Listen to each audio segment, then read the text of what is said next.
What is up, everybody? What is up? We are welcoming everybody to another episode. Y'all see I'm messing up already.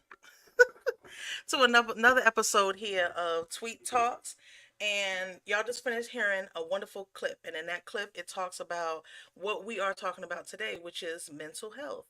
When and why is it important?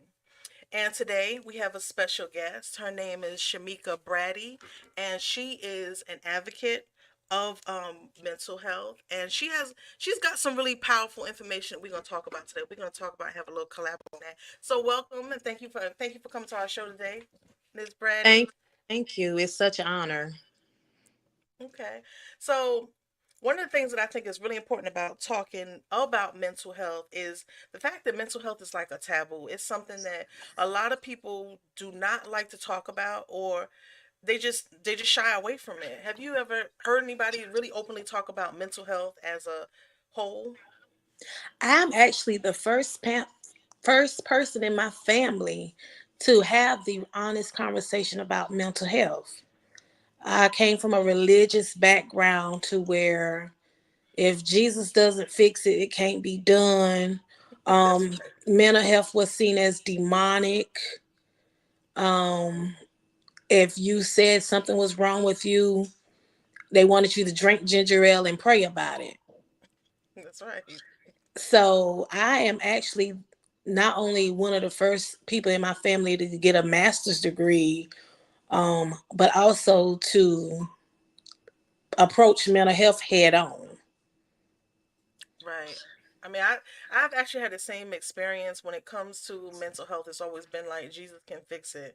And what I always tell people is, we're living here on earth. We're around earthly people, so you have to know how to deal with things in an earthly way.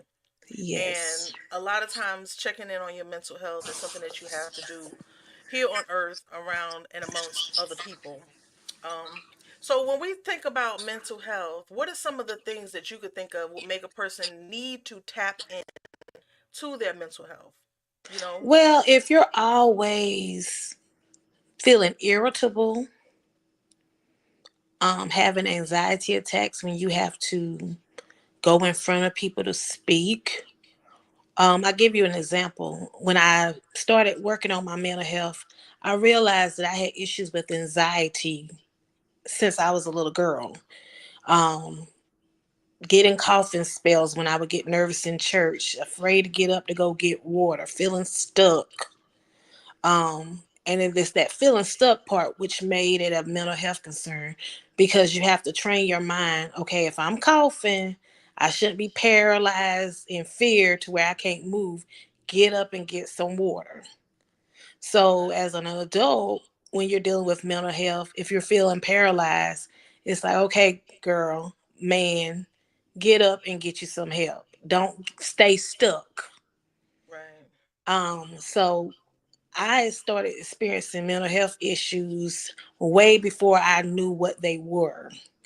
Um, I went to college, and that was the first time I had to see a therapist because of anger issues. I was that type of friend who wanted everybody to succeed, would give you my last, and when it wasn't reciprocated, I became irritable, in some situations violent.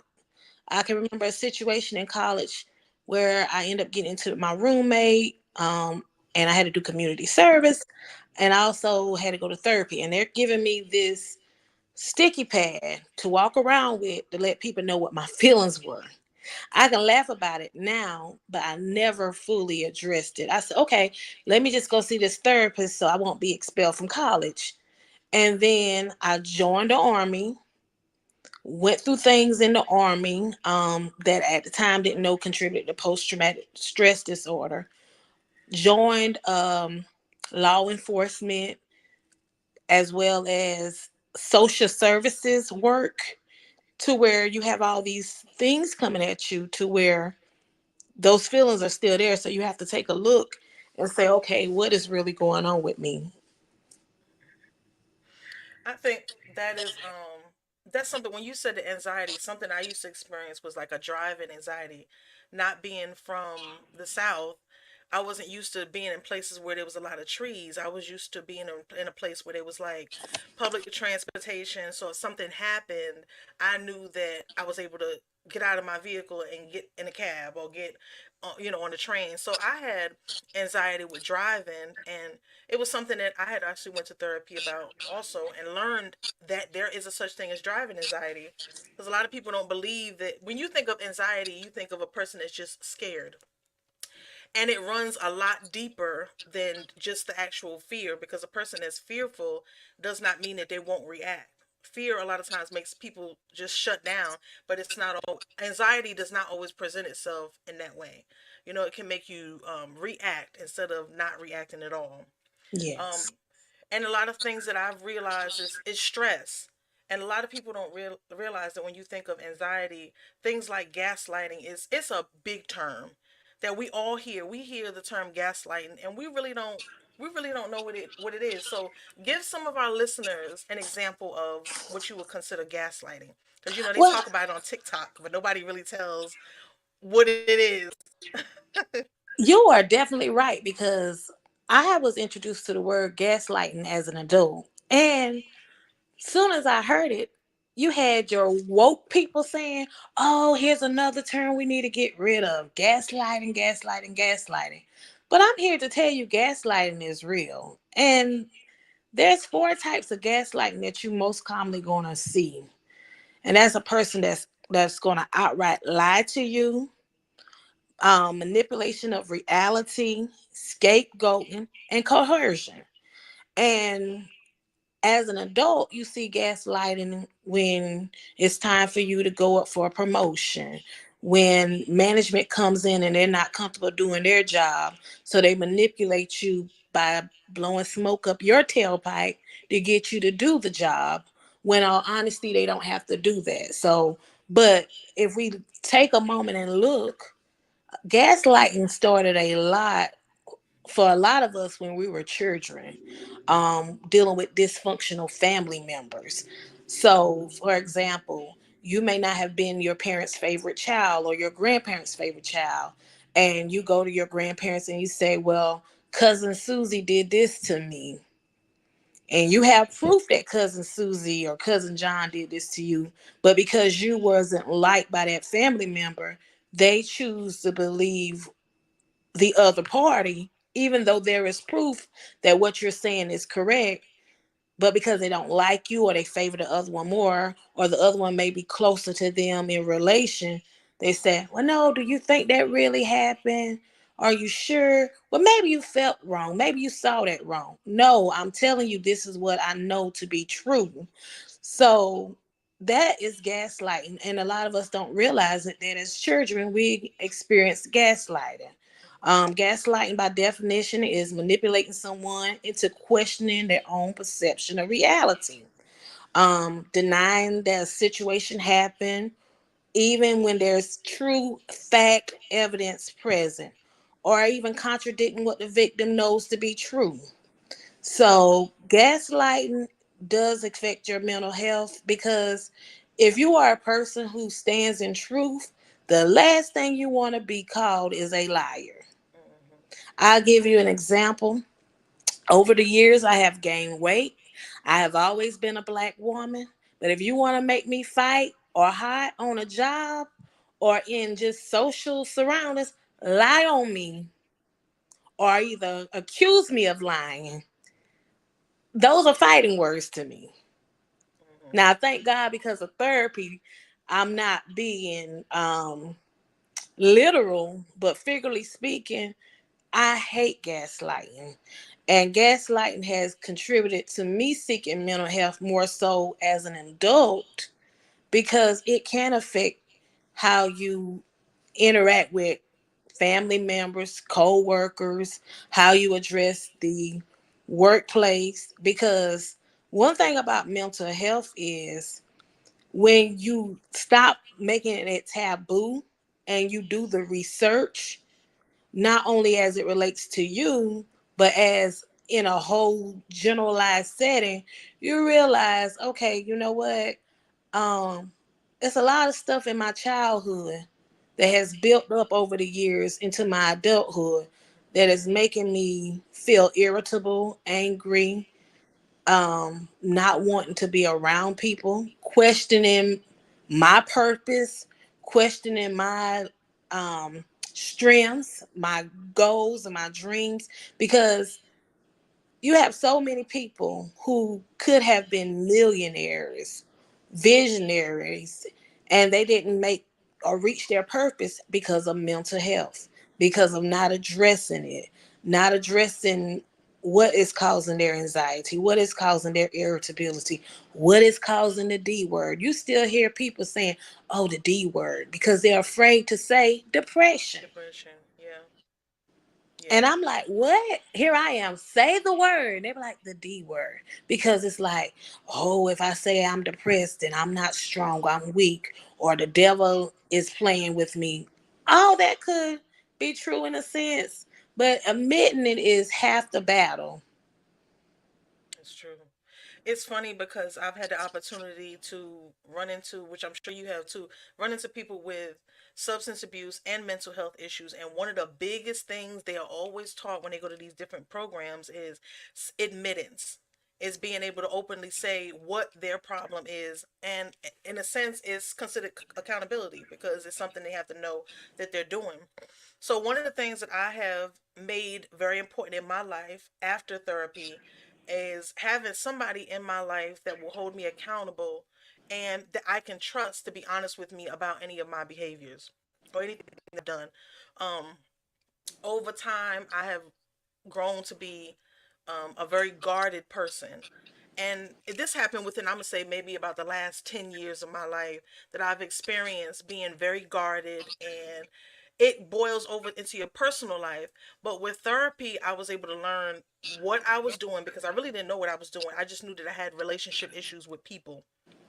And I was able to learn that, okay, this is the issue you have, and these are coping tools that you can use throughout your life to help you maneuver. And I've made great strides in that, as you can see. I've made so many strides Yes. because Yes. years ago I would have never came out when I had a podcast, but No, because we met in 2021. yeah, and it was like, who are you? But you actually did really, really well compared to anybody that I knew at understanding when I talked to you about it and understanding it and be like, okay, now I know how to deal with you, you know? So Hmm. that was a good thing. But I think, do you believe in it, having somebody in your life that holds you accountable and can that you do you have somebody that you can trust? Yes. Yeah. And here, well, I'm the same way as you, but so the piggyback on what you were saying, I have a happy go lucky personality. A lot of people think that I'm an extrovert, but because of traumas, I'm actually an introvert. And my I was therapist had to explain to me the reason why you're so exhausted, Shamika, is because you've been performing. girl, So let me you tell go you. out there, That hey, was how you exactly doing? And really, soon as you get in your car, it's like the battery has been disconnected. I'm exhausted. I'm tired. Don't say nothing to me because I'm worn out. But when you get to work, when you get to church, hi, it's a great day. And everybody be like, oh my gosh, she's always happy. And I used to make a joke, it's the medication. But I had to get off of medication, and currently I'm not on any antidepressants because it didn't agree with me personally. But it is important to have an accountability partner. Michelle Obama, I don't want to misquote her, but she said you need three types of friends. And two of the friends that stuck out to me, she said you need someone that you can look up to, and you also need someone you can pull up. hmm yeah. So I like hanging with older women. Some of my best friends are women who are 15 years to 30 years older than I am. And it shocks people because they're like, one of my best friends is a white 60 plus year old Republican woman. And a lot of people were like, well, how did y'all become best friends? It shocked me too because when I first met her, I thought this was the most racist person, not because she said anything, but because of my stereotypical background. hmm But God allowed us to go through some things together. We experienced the loss of loved ones together, COVID, and she could teach me things from her life lessons, but I could teach her things with the way the world was changing. So she has been my accountability partner. And the thing about it is, I have another young lady who I work with. We met about 6 years ago. She came from Philadelphia, so she could help me not feel bad for not, how can I say this without trying to, well, it's a difference. It is definitely a difference in where your culture does play a difference. So you need Yeah. people who are not, in social work we call something, it's called groupthink. You need someone who's outside of that groupthink, because if you're operating in groupthink, you're being closed minded and you're not letting any new or fresh ideas come in to benefit that group. It's either my way or no other way, and you don't need to do that. So it's important to have accountability partners that's going to keep you in check, not only with your mental health, your weight, your health, relationship advice, career advice. Um, I've gotten to the point where one of my friends, she's about 20 years older than me. And I told her, you know, I have mental health issues. And before I quit another job, you give me the real deal. Don't sugarcoat nothing with me. So I have given her complete access to tell me what I need to do. Because unlike a therapist can't tell you, girl, you making the biggest mistake of your life. You better not walk on that out on that job. They can just give you recommendations. So you get so caught up in your emotions. And I've been there where I was stressed out, losing loved ones to cancer, trying to overcome COVID, to where I was like, I want to walk away from it all. And I was to the point where I was calling around trying to figure out how to become a nun. And I found out you have to wait 5 years before you can become a nun. Did you know that? I did not. I did So not. I I did was not. like, this explains why there's so many homeless people in New York. Because you just Uh can't huh. join a convent. Right. Or thinking about getting that one-way ticket and getting yourself together, but you still have obligations in the real world. So having accountability friends were there to hear me talk. And I appreciate them because when I was at my lowest, I could talk to them. And after talking to them, I could get up and go do the work. And then going to do the work, it was like, okay, it wasn't as bad as I thought it was. Yeah, I hit a rough patch, but I was able to overcome it. But as far as going back to the accountability part, I said to myself, it's some things that I'm not going to keep talking to my accountability partners about because I should have learned from it and I have should have grown in that area. Accountability, but a progression partner. Okay, by 6 months we need to have this taken care of. By a year we need to have this taken care of. What are you doing to stay on track? And not just with mental health, but with every aspect of your life. So I thought what you said was, and I actually had to write that down. A progression partner is good because you want to make sure that you're becoming better. A lot of times, I think, especially women, we tend to have that good girlfriend that we'll talk to about things, but we're not looking to see if there's any change. We kind of rely on going to that person and having that conversation, but not seeing am I becoming better from that situation. Um, one of the things Exactly. one of the things that I thought initially about therapy is that, and I think a lot of people look at it like when thinking about going to therapy or any type of counseling, you're crazy. Something is wrong with you. You have a problem. And I used to associate it with things like schizophrenia. You know, nobody wants to deal with something that you can see outwardly, that you have an issue that maybe can you can be seen whispering to yourself or having these kind of conversations, but a lot of times going to a therapist is that person that does not know you, all they know is what they hear. And that was the biggest thing for me because this person is going by what your mind and your inner thoughts are saying to them. They're not going by anything that they know about you. They're not going by your family, your friends, none of that. They just going by the thoughts that is in your head, which is initially telling them what's at the top level of your mind, which is Yeah. normally what the issue is. And the process that you discuss on a social worker counseling term, that is called reframing. So you will say something And the purpose of reframing is for you to put it out there that what you're feeling. They, the social worker, the counselor is then participating in active and reflective listening. And they give you everything you said back, reframe it back to you. And then a light bulb should come on at some point and say, oh, well, you know what? I could have done things different in this area. Or, oh, I see why I feel like this in this area. So I'm glad you brought that to the forefront. That part that you just so adequately described is called reframing. Okay. And you are not crazy if you go to therapy. If some people have went to therapy, they would have still been here. They could have avoided suicide. They could have avoided death because of, so let me, because mental health is something you can talk about all day, 365 days a week, because it's still being developed. But if you don't have a accountability or progression partner, you develop coping skills or coping mechanisms. And all coping skills and coping mechanisms are not good for you.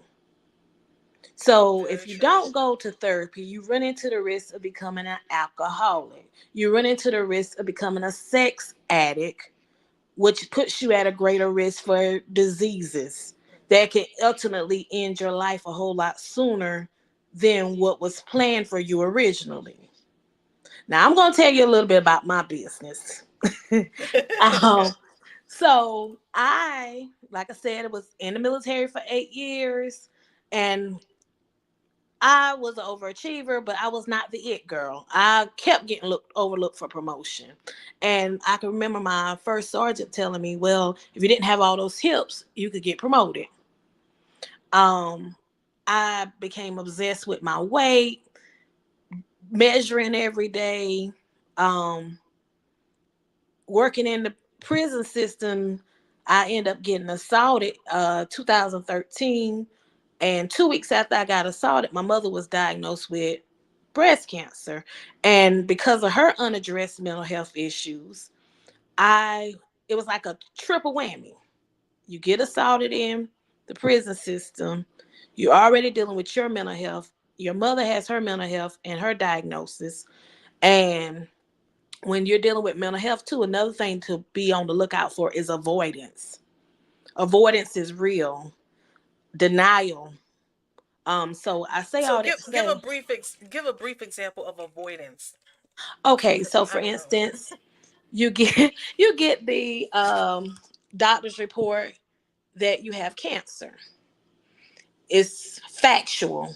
You can see it on your um ultrasound. They can point it out to you. Hey, this area right here is cancer. It's in this stage. You know that you have not been feeling good. You know you've lost a lot of weight. Your appetite is gone. And while they're telling you this, no, I don't have it. And you refuse to seek treatment. So that is a form of avoidance. Okay, gotcha. Or, for instance, another example is um, you could have been sexually violated by someone. And when there's somebody tries to bring up the conversation because they can tell it's affecting you, you avoid the whole conversation to the point you may even avoid going out with friends and family just so you won't have to interact or risk the chance of that situation being brought up again. Wow. And I think So, everybody watching can kind of see, if not themselves, somebody they know that does that. And yeah. a lot of us don't know that those. That's why I told you to explain it a little bit, because a lot of people don't know that that's connected with mental health. You know, Yes, but because it's a stigmatism. And as the video from the beginning shows, it's a stigmatism. Um, you get tight, like I can't say this. They gonna think something's wrong with me. I'm crazy. And the crazy part of, but I hate to even use the word crazy, but I'm from the South, so we love to say, girl, that's crazy. But as a social worker, I'm like, you got to find a better word because we're trying not to make people think something is crazy. We want them to know that what they might consider abnormal is actually normal, but it's a process attached to it. So, with that being said, like I said, I was assaulted in the prison system, taken hostage, and gained a significant amount of weight. And fought hard to rebuild my life, but I began to drink a lot. I had it so bad that I would go to Bilo and get a box of wine and drink it all in a day and still would go to work. So it's true to say I was a functioning alcoholic. And it went on for a while, and there was so much more weight gain. And then when I finally started going to therapy, I was like, you know what? I'm committing suicide. I'm slowly killing myself. And I'm not gonna sit here and tell you today that I don't drink, but I have cut back significantly because with therapy, it's the mirroring effect. You get a chance to look at that man in the mirror. And if you're not dealing with it through alcoholism, you always gonna hear somebody talk about somebody is something. They might say, well, she's a prostitute. She's a this, she's a that, he's a this, he's a that. But you never know what that person may have encountered. And because you have a set of coping mechanisms or skills that are beneficial to you and healthy, doesn't mean that's like that for everyone. That's why it's so important that we let people know, hey, if you're having issues with mental health, you need therapy, you can get financial scholarships. Point them in the right direction the way they can talk to someone. Going to church is good, but let's be honest. That pastor is trying to bring the word, and they're not going to be able to bring the word, be there for their family, and go into your deep, dark secrets. So it's okay to go to church, meditate, but find somebody who specializes in counseling that can help you. And the one thing about it is therapy is not one size fit all.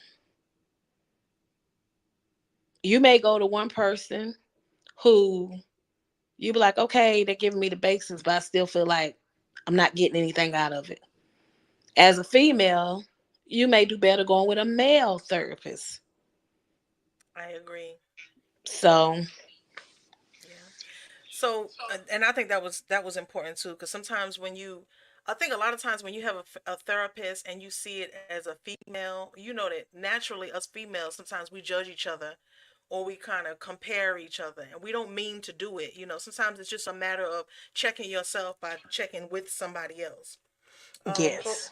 when we think about genetics, something that's really important with mental health is genetics. And I think a lot of people tend to kind of push Yes. that aside and not realize there's certain things genetically that will be passed down, and they may not show up as a child, it may not show up in your school age years, it may show up when you're an adult. So I think it's important to pay attention to the genetics of things.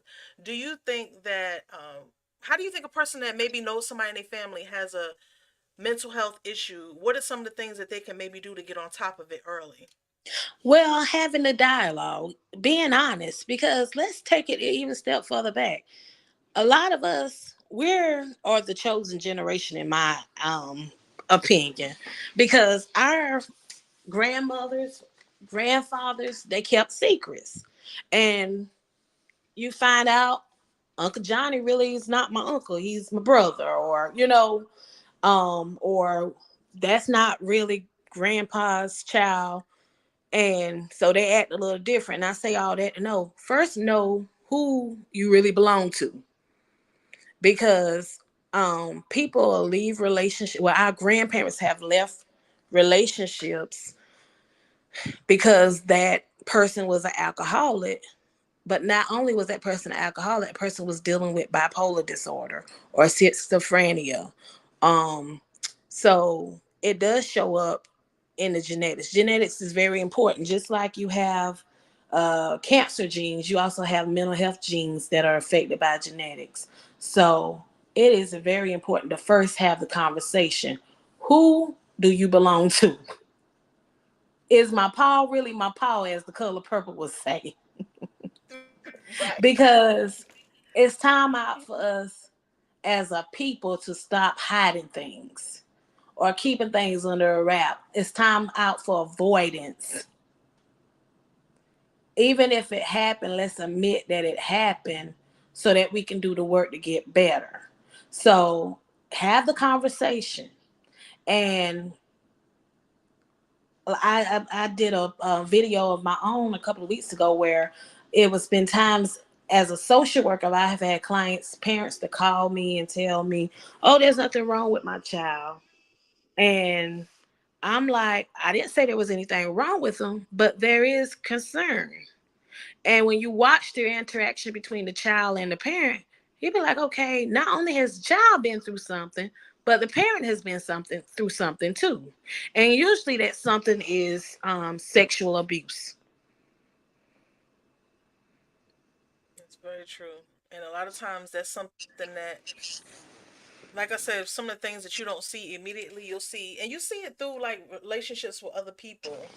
You know, sometimes like I've met people, women especially, that have were not raised maybe by a male in their household, and they have a strong connection for being in a presence or just being with a man. They Yes. you know, and those are things that what I would consider that you need to tap into and say, okay, well, you know what? I see a pattern here. I'm a person that I believe strongly in patterns. If you have a group of people that you hang out with and you constantly see results of where these people eventually they leave from your life, friends that you don't keep around long, like I believe you should have at least one or two, because I know life changes and everybody goes in different directions, but you should have at least one or two friends from your childhood that you still communicate with. If you look at your life and you don't see Hmm. anybody from your younger days that stayed in your life, even if it's just a phone call away, even if you don't visually see each other all the time, that's something that you need to check into. Why don't people stay around me? I totally agree. And the more important, to piggyback what you're saying, is we've had to relearn things. When I was growing up, um, it was as if, okay, if you didn't talk to somebody every day, y'all wasn't the best of friends. But now we realize, okay, we may not speak again until that class reunion or homecoming weekend. But like you said, if something really goes down, I can still make that phone call to you and you to I, and we can make things happen for each other. So I definitely agree with you. You need to be able, but what I love about it too is the other side of it. I love it when people who are from my childhood, my past, they come to me and say, well, you know what, Shamika? I remember when you were there for me for XYZ, and I've forgotten about it. And they come back and say, well, thank you. And it's been 20, 30 years ago. And it makes you see, okay, you have purpose. Hmm. So I love stuff like that. But you are definitely right. If you don't have one or two people from your childhood that you can still talk to, check in with, you really need to do a self evaluation. But going into that, what I'm working on in therapy now is something called dissociative disorder. And usually, when you think of dissociative disorder, you think about a person who can be real calm and sweet, and then have that psychotic side um, that you see on a Tubi movie. But honestly, we all have a That's right. dissociative disorder that was developed to protect that inner child in us. So I want to talk about that real quick, because there's always at least two sides to you as a person. You got that nice side, how you doing, what do you need, but because of trauma, it's that other side. Don't start nothing, won't be nothing. Yeah. And then at some point in our adult life, we have to separate the two, because that don't start nothing, won't be nothing personality goes from protecting that inner child to causing a negative effect for that inner child that is growing up to be purposeful. So that's another thing I want to point out. And that could be too the reason why some people are not able to maintain friendships into adulthood, because that disassociative personality that self has used to protect them has rubbed others the wrong way. Yeah.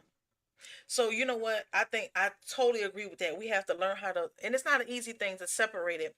But I think the biggest thing that we have to remember to do when we know, once we are aware that we have these issues, is to realize that we have to learn to control them, because they will be manipulated by somebody else. Once somebody else know that they exist, that you have this issue, that this exists, this person can be pushed into this other side of them. So now what happens is you become a pawn that whenever somebody else Hmm. wants you to react, they learn, they watch, they pay attention, and they don't know the things that they can use to kind of get you to react. And you know how it goes. Once you react, it's not about what you reacted for, it's about what you did during your reaction. What did you Hmm. say during your reaction? So, and that's why I think we've talked previously about things like this, and I think it's when you learn and start to discuss mental health, is to really discuss the different types of mental health, because you could be in a setting that is filled with mental health issues, or you could be having a mental health episode and not know anything about it. You just have to learn and pay attention and even do research. You know, you can go to a public library, you can look online and look at symptoms of this type of disorder. And because I know for me it was a lot of aha moments when I started Hmm. looking into mental health and having conversations with people that understood it, that could say, "Oh yeah, I know what that is. I'm gonna tell you what that is. You know, this is how this. You know." So these are the things that you kind of. It's good to have an open dialogue with people. Say, you know, okay, this is what I'm dealing with. So now, when after therapy for me, one of the things that I did, because I believe that it's important to have, um, you know, some type of tools or something to use when your stress levels get high, when you're not feeling like yourself.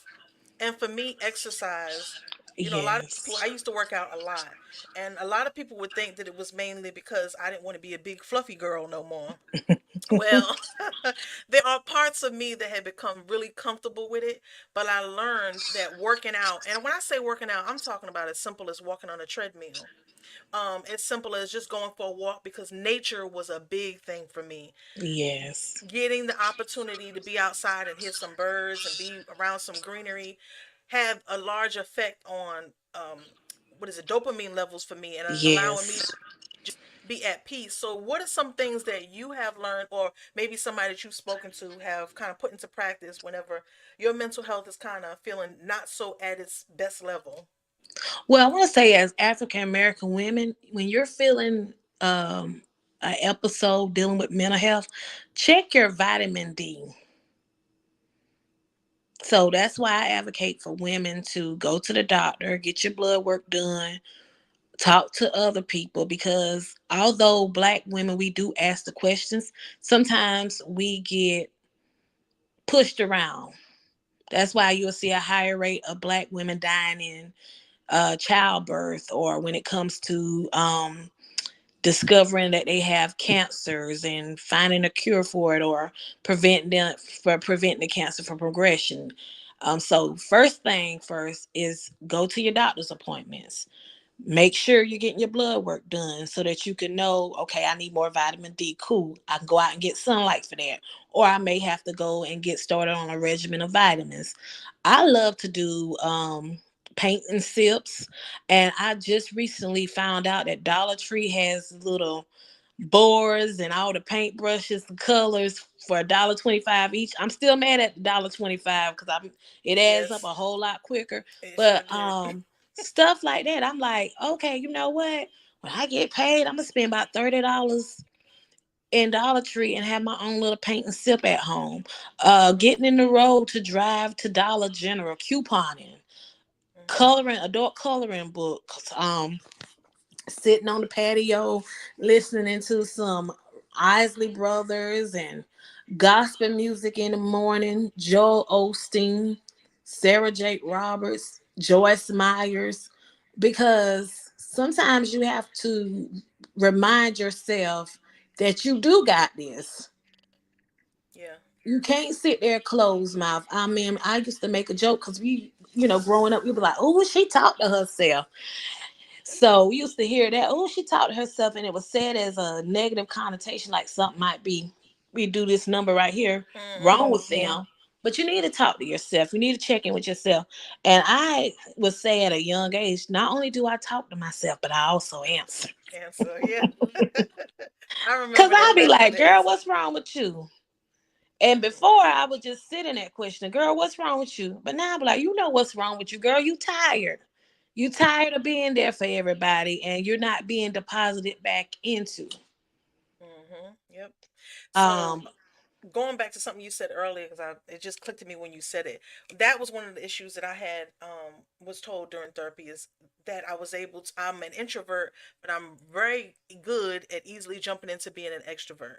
Like being mhm. an extrovert is something that, and a lot of times when people are introverted, they are categorized as being introverted, and when they do extroverted things, it's like, oh my God, do you believe this person is doing this? Mhm.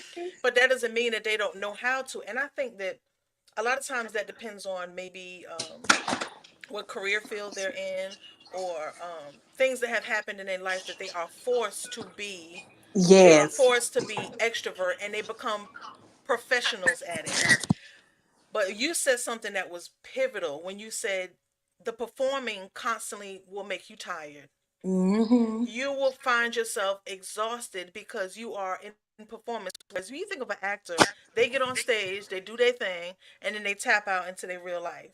But a lot of Yes. times when you are introverted and you have to be extroverted continually, maybe even on a daily basis, you are exhausted. You're not just mentally, but you will become physically exhausted because you're not being true to yourself on a daily basis, and that's something that I had to work And on. you also, not that you're not necessarily being true to yourself, it's the, in your mind, it's the best way for things to be, but you're carrying the load by yourself. Okay. Yeah. Because, Okay, that makes you sense. know, as women, and I want to say this because I don't want to be long winded today. One thing that has messed us up is we, as growing up, and I don't want to make this a race thing, but we look like each other, so we have similar backgrounds with culture.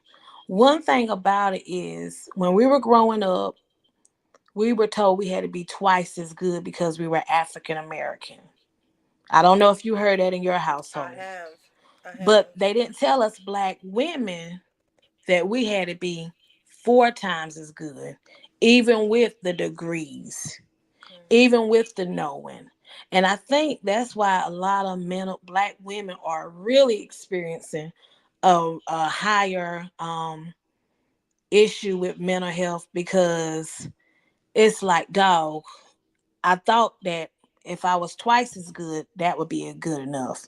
And then I prepare myself to be good and to go after the American dream. And when I get into the American dream, it's like, okay, I got to be four times as good, even with all I done worked for. As somebody who doesn't look like me, doesn't have my experience, but because of who they know, can be mediocre and go above me. Yeah. Yeah. I think that we all have those type of experiences, and sometimes and see that's the thing. Sometimes that can awaken mental health issues because here you are thinking I'm doing the right thing the way I should, and I was taught to do it, and you see other things happen, and they may not supposed to happen that way, and then you start to question yourself, and you say, maybe it's me, maybe I did something wrong, and I think that's the wrong way to look at it. Sometimes we gotta, like I said, tap into that good friend or that other person that's gonna tell you. And when I say that good friend, not the friend that's gonna go along with what you saying. I'm talking Yeah. about that one that's gonna may tell you something about yourself that you don't want to hear, but they're gonna tell it to you because you need to know. Yes. And that's definitely a agreement. Don't tell me anything to appease me. Tell me something that's going to cause me to live Yeah, yeah, and not and be stuck. Cuz when we first opened up, we talked about first bouts of anxiety is that feeling of being stuck. A lot of us are getting up, going to work every day, doing for our families, but if we actually sat down long enough to examine ourselves, we'll understand that one of the feelings that we're feeling stuck. Okay, what's my next move? What am I really happy? Am I yeah, performing at my highest level? Why am I not performing at my highest level? What can I do to step out of the box? Because although things may be given easily to this group of people, I'm going to have to work harder for what I get. along with divine intervention, of course. Absolutely. So like I said, to kind of sort of wrap things up, mental health is not a one and done thing. It's an ongoing process. But the most important thing of the process is admitting that you need help without feeling guilty, Right. and accepting the fact that it's okay for you to be selfish when it comes to yourself. I was laying in the bed last Mm-hmm. night, and I used to hate to hear people say less is more, less is more, because I was one of those people. If I did something, I wanted to be kind of over the top, razzle dazzle, perfect, the talk of the town. But with going through life, less is more for Shamika. The Mm. less I pour into you, the more I have for me. Yeah. And I had that Oprah Winfrey spirit. You get my time, you get my time, you get my time. And now it's like, I can't do that anymore. Yeah. And it's, we're gonna go ahead and close out, but I want to add something else before we go ahead and close out is one thing that I always and I teach my son the same thing. When you have friendships, everybody doesn't have to have the same role in your life. You may have that friend that you can go hang out with. You may have that friend that you can have that spiritual conversation. You may have that friend that you can have a deep conversation about your mental health, about their mental health, about things that you're experiencing, but never allow that capacity for one friend that's for one thing to be filled up with something that they can't handle, because then what Yes. happens is you become jumbled up on what you get out of it for yourself. This person that you hang out with and go to the club with, and you start having your mental health conversation, they might steer you completely wrong because that person is not there for that capacity. But Uh, um but Shamika, I want to thank you so much for coming on Tweet Talks. I think we can sit here and talk all day, just like you said before, about mental health and the growth in it. And I thank you so much for years ago talking to me through some of my mental health issues that I may have been going through that may not have been big, but to me it was something I was dealing with, especially when it comes to the driving issues. But I thank you so much. And before we close out, is there anything that you're working on or any websites or anything that you want to tell the listeners before we close out? well, I hope this is not my last time on Tweet Talks. It will not. I'm actually working on building my mental health podcast. So I'm at the ground level of things. So I'm gonna be asking you for advice. But thank you for the That's fine. opportunity. And it's always a Absolutely. pleasure. Absolutely. And when you do get it, if you give me the information for it, I'll put a link on my podcast, as well as on YouTube. So that way listeners that even have interest in this podcast can go over to yours and see what you got going on over there. Well, Okay. thank you. Thank You're you. welcome. And as always, to all my Tweet Talks listeners and viewers, I want to say have a good evening and peace out. Tweet, tweet, y'all.